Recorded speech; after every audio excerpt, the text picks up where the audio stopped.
First big name band that I went with was Count Basie himself, you know, When was it? in 1951.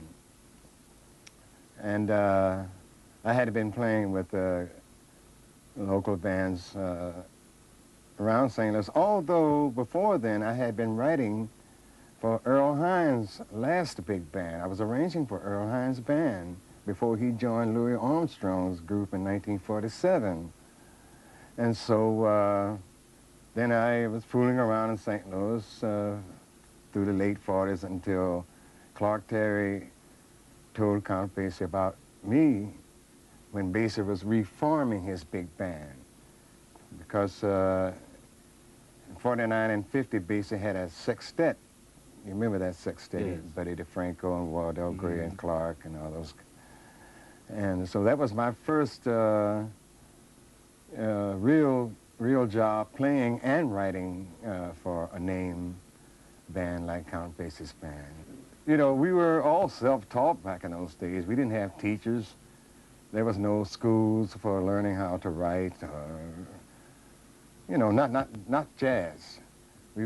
We all learned the hard way, just from listening and learning from the older musicians and listening to the records and trial and error. Write something, take it to rehearsal. If it's not good, tear it up and try again, you know. For how many years have you been living in Copenhagen? Over 10 years now. I moved here for good in January 1980. Jenny and the kids came over a few months before I did because I had some things to do back in New York. Then I was here January 1980 for good. And then you started the Almost Big Band. Isn't it your first orchestra? Yeah, it's my first band ever. Yes. And that was in 1980. 6 months after I moved here, I had the Almost Big Band. And certain things that happened over here that were not happening for me in the USA. In fact, before we decided to move here, I had become a bit unhappy about what I was doing in the USA. Wasn't really doing what I wanted to do. I was working for other people.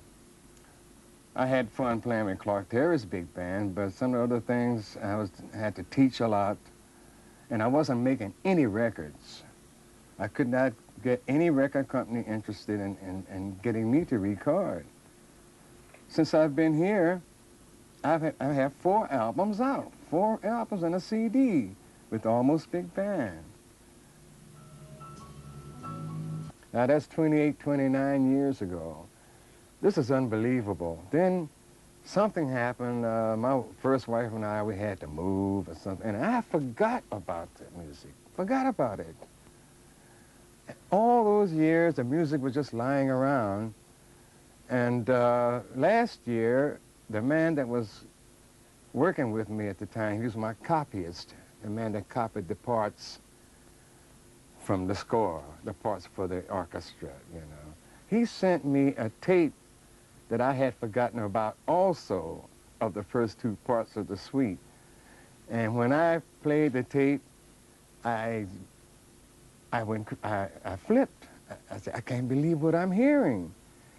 It was supposed to have been in 3 parts in the beginning, but I never got around to writing the 3rd part in 28 years. So I finally wrote the 3rd part this year.